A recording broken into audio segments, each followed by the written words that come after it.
preguntas sobre Sí. todo, claro.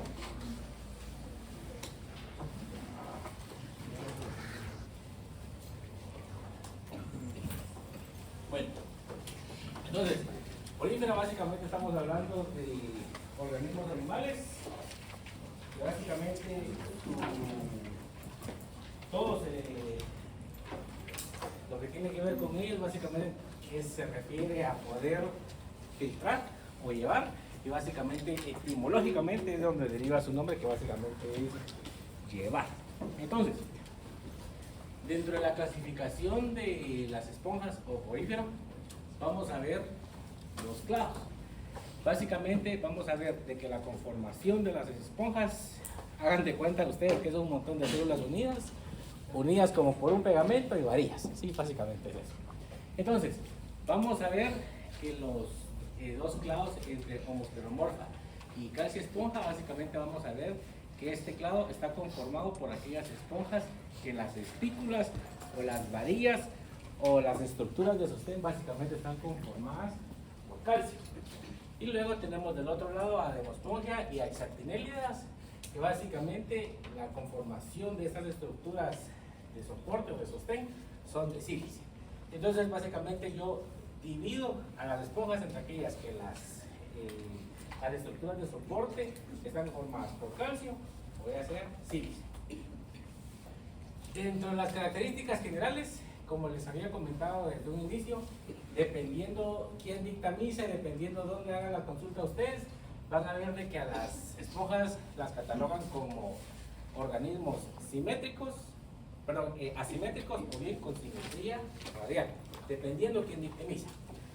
Y si a mí me preguntan, no son con simetría radial, básicamente son asimétricas, pero vamos a ver, como todo en biología, que hay ciertos matices de grises, hay ciertas excepciones. Vamos a ver que hay un esqueleto, aunque no es un esqueleto como el nuestro, de que está conformado por calcio, sino que básicamente son pequeñas varillas, pequeñas espículas que vamos a ver de que le dan estructura y le dan soporte a la esponja. Vamos a ver que a pesar de que son algunos autores, de hecho hace 100 años pensaban que las esponjas básicamente eran una colonia de protozoos, porque básicamente se comporta como una colonia de células. Entonces eso nos da la pauta de clasificarlos como organismos animales. Hay una multicelularidad, y aunque ustedes las ven ahí sésiles y que no hacen nada, en algún momento de su vida sí hay un movimiento. Vamos a ver entonces que si bien es un conglomerado o un conjunto de células que dependiendo de dónde se sitúe cada una de ellas van a tener una función delimitada, vamos a ver que no hay tejidos verdaderos. Algunos autores se atreven a mencionar que hay un endo y un ectodermo, pero no es realmente porque no hay una estructura embrionaria. Cuando nosotros estamos hablando de un ectodermo, básicamente estamos hablando de la estructura externa, la que está en contacto con el agua, y básicamente estamos hablando del pinacodermo.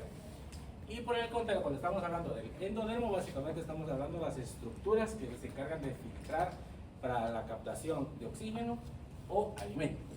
¿Preguntas? Con respecto al hábitat, 100% animales acuáticos, marinos. ¿Sí? El proceso de digestión de estos animales, básicamente vamos a ver de que es intracelular. Vamos a ver, por ejemplo, este es Cristian, ahí que está ahí cote. Entonces, Cristian viene desayunado y vamos a ver de que todo lo que ingiere él va a pasar a través del esófago, que el esófago básicamente solo es un canal de paso de alimentos. Posteriormente se va hacia el estómago y va a salir, que eso no nos interesa. Pero lo que me interesa que vean es de que vamos a ver que a nivel del estómago se va a hacer la digestión, y este es un tipo de digestión extracelular. ¿Por qué? Porque básicamente el estómago va a verter HCl, que es ácido clorhídrico, y básicamente aquí se va a realizar la desnaturalización del alimento. Y posteriormente, en moléculas más chiquitas, ya puede ser captado por las células intestinales. Por el contrario, cuando estamos hablando de esponjas, básicamente vamos a ver una estructura más o menos así, donde se capta el alimento y la digestión va a ser intracelular, ¿sí? A diferencia de, por ejemplo, nosotros que es extracelular. Entonces, dadas las características de que cuando ya son organismos adultos no hay un movimiento como tal, vamos a ver de que dependen netamente sí o sí del traslado de agua a través de sus poros, que básicamente es por eso que se nos denominan poríferos, porque básicamente están cubiertos de poros. Con respecto a la reproducción, vamos a ver que son organismos monoicos, es decir, que un organismo puede tener estructuras, gametos masculinos y femeninos.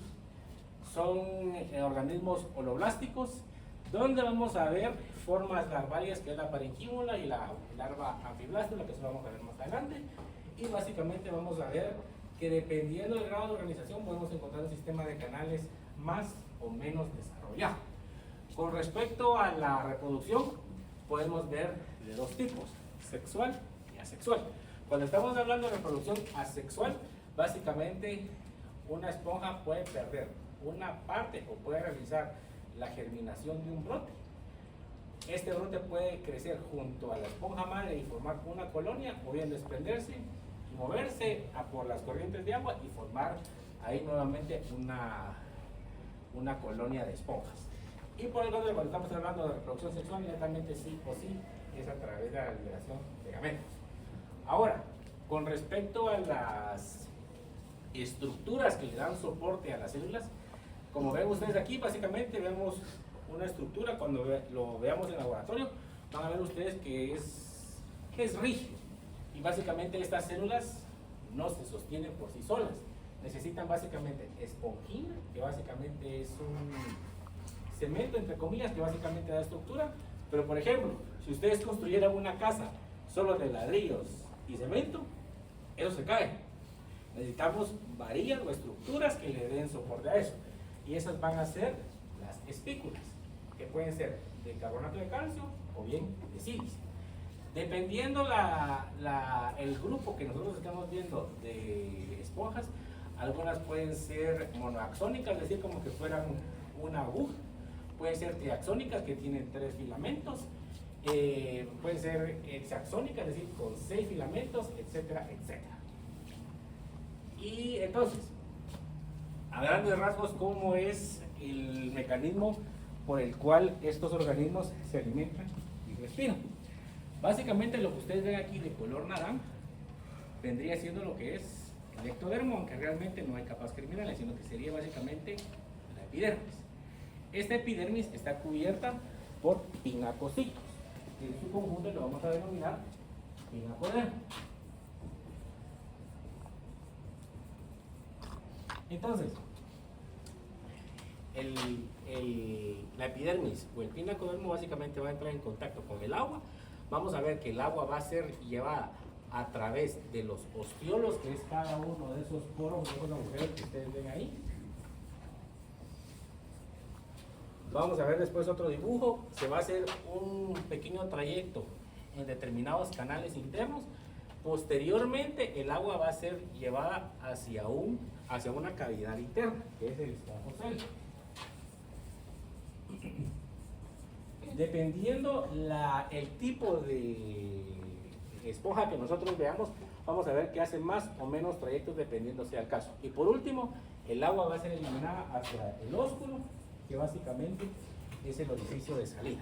Entonces, repito nuevamente, el agua va a entrar en contacto con el pinacodermo, básicamente va a entrar a través de los ostiolos, que son estos agujeros, da un trayecto interno que vamos a ver a continuación. Posteriormente se lleva el esponjocele y posteriormente toda el agua va a ser eliminada a través del ósculo. ¿Sí? Cuando entra aquí básicamente va a entrar alimento, agua, se va a oxigenar, se va a alimentar la esponja, posteriormente va a eliminar en el ósculo desecho, dióxido de carbono y en algunos casos también gametos. ¿Preguntas? ¿Todo claro? Doctor, una pregunta. La otra como punta también es el ósculo. Sí. Aquí hay un ósculo y aquí hay otro. ¿Sí?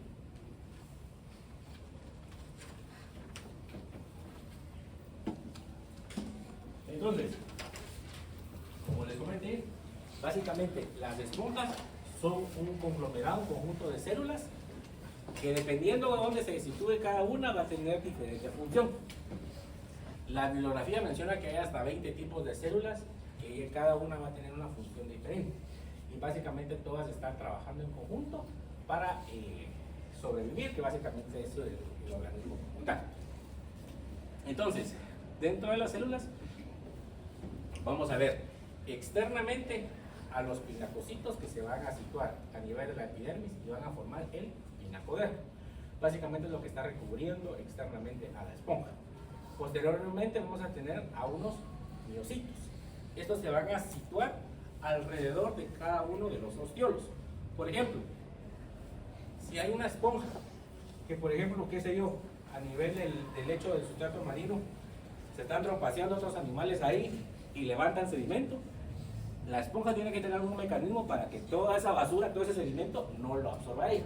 Entonces, a través de los miocitos, básicamente ya pueden regular si se abren o se cierran los osteolos para evitar de que ingresen todos estos sedimentos. Vamos a encontrar los porocitos que, quiero ver, vamos a hacerlo por último acá. Entonces, yo tengo a la esponja, vamos a encontrar aquí a los osteolos, que básicamente es donde va a ingresar el agua, y aquí vamos a encontrar de que hay un canal. En el caso de los osteolos también, dependiendo de dónde consulten ustedes, los pueden denominar canal incurrente. ¿Por qué? Porque es ahí donde ingresa el agua. Entonces, a través de los canales incurrentes o los osteolos va a entrar el agua. Y vamos a entrar a ver de que aquí al lado del canal van a haber unas células que se conocen como porocitos. Básicamente ellos están también regulando el paso aquí. Aquí afuera vamos a encontrar pinacocitos.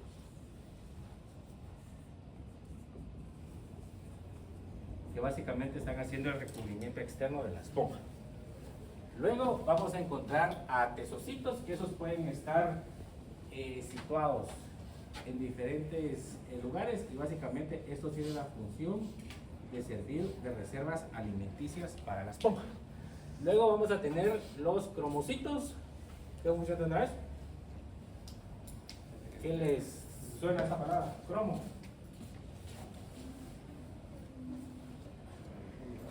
¿Cómo? No. Color, exactamente. Como esas esponjitas, esas calcomanías de algunos álbumes, por ejemplo del Mundial o no sé qué, hay unas estampas cromáticas, básicamente es por el color. Básicamente pueden ser de distinto color, amarilla, naranja, rojas, azules, mencionen cualquier color y probablemente hay de ese color de esponjas. Vamos a encontrar escleroblastos, que básicamente su función va a ser la conformación de las espículas, y las espículas, como ven ustedes aquí externamente, aquí estaría el agua, está el pinacodermo conformado por los pinacocitos, y aquí van a ver los escleroblastos, pero también van a ver ustedes las espículas. Las espículas básicamente están entre una y otra célula, básicamente sosteniendo todo este armatoste para que no colapse. Luego voy a tener arqueocitos, que básicamente estas van a ser células totipotenciales. ¿Esto significa qué cosa? Que se pueden diferenciar de cualquier. Exactamente, y eso pareciera como qué cosa. Pareciera como células madre, pero no son células madre. Entonces, tengo las células totipotenciales, que son los arqueocitos, que ellos se pueden diferenciar en cualquier otro tipo de estas células. Voy a tener colenocitos, que básicamente van a secretar colágeno, también dándole estructura aquí al mesénquima, que básicamente es un agregado de colágeno y esponjina, que básicamente están dándole también estructura a la esponja. Voy a tener guanocitos. Ahora, como les comenté, el agua va a entrar a través del canal incurrente. Dependiendo del tipo de esponja, vamos a ver que esto puede ser más o menos complejo. Entonces, el agua va a ser llevada hacia la cavidad interna, que es el esponjocele. Entonces, dependiendo del tipo de esponja que estemos hablando, esto puede ser más o menos complejo. Entonces, vamos a encontrar aquí básicamente en la cara interna de la esponja a los mentados guanocitos.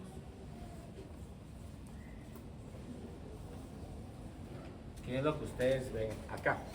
Esto es un guanocito. Y en conjunto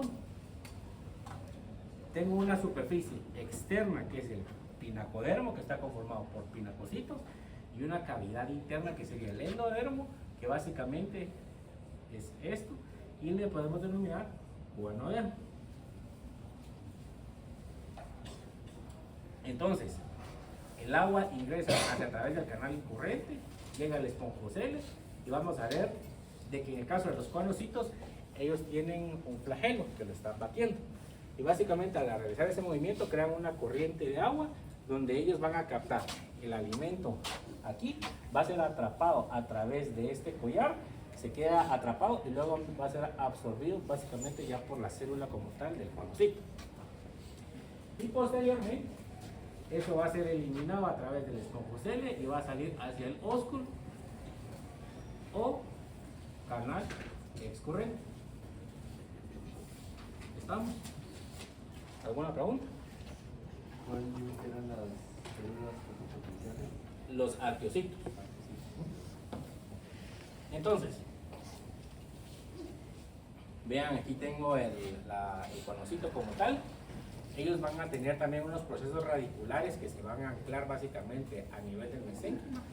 Y recapitulando, tengo el pinacodermo que está en la superficie más externa. Tengo espículas que básicamente están dándole soporte junto al mesénquima.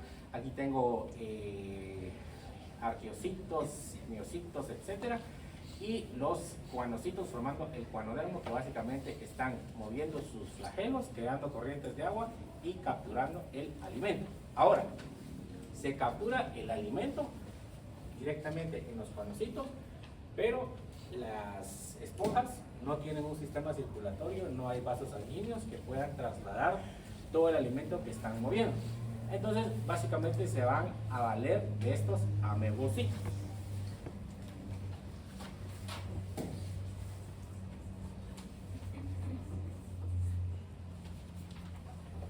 Los amebocitos básicamente tienen la facultad de que ellos se pueden movilizar en todo el cuerpo de la esponja. Entonces, un guanocito capturó alimento, se lo va a pasar al amebocito y este amebocito se puede mover y darle nutrientes a cualquier otro tipo de célula. ¿Sí? ¿Preguntas?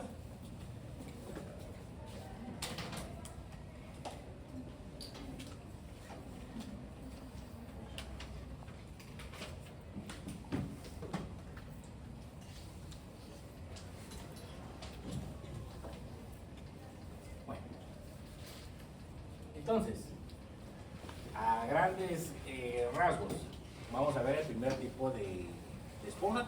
Esta es la más sencilla, que básicamente es lo mismo que les estoy explicando acá. Tengo aquí una colonia de esponjas. Vamos a ver la superficie externa, que es lo que está aquí. Eso es el pinacodermo, que es lo que vemos acá. Ese pinacodermo está conformado por pinacocitos. Y vamos a ver que entre la superficie del pinacodermo van a haber pequeños orificios o pequeños poros que son los ostiolos o canales incurrentes, que es donde se va a realizar el ingreso del agua. Entonces, ingresa el agua a través del canal incurrente, va a pasar a través de un poro. Básicamente es la superficie interna de un porocito, que básicamente es lo que está recubriendo o está formando este canal incurrente hacia el interno. El agua va a ser llevada hacia el esponjocele y vean, aquí yo tengo el guanodermo o la superficie llena de guanocitos, que ellos están moviendo sus flagelos, creando una corriente de agua y capturando el alimento posible. Entonces, aquí vean, tengo aquí a un porocito, el canal incurrente que está llevando el agua a los guanocitos. Los guanocitos están directamente anclados a través de procesos radiculares a nivel del mesénquima. Aquí lo que ven ustedes es una espícula triaxónica, muy parecida luego a la Mercedes-Benz, y aquí vamos a ver que hay miocitos, amebocitos, que básicamente están encargándose de realizar el traslado de este alimento capturado. Ahora, en el caso de las esponjas asconoides, tienen la característica que van a ser esponjas bastante chiquititas. Si bien es bastante sencillo el traslado del agua. Tengo el inconveniente de que básicamente todo el agua o todo el material que está siendo filtrado únicamente va a funcionar el que está en contacto con los conocidos. A nivel de toda la cara interna del esponjocele hay un montón de material que fue ingresado a la esponja, pero que no va a lograr ser filtrado. Básicamente es material desperdiciado y posteriormente va a ser liberado hacia el ósculo, ¿sí? Entonces, si bien es un mecanismo bastante sencillo, no es el más eficiente y por lo tanto, para no estar gastando energía por gusto, vamos a ver que son esponjas bastante chiquitas, porque si fueran mucho más grandes, tendría que mover mucho más cantidad de células, gastar energía y básicamente voy a desperdiciar un montón de material filtrado. ¿Preguntas? ¿No? Bueno, si quiero lo dejamos por acá. Y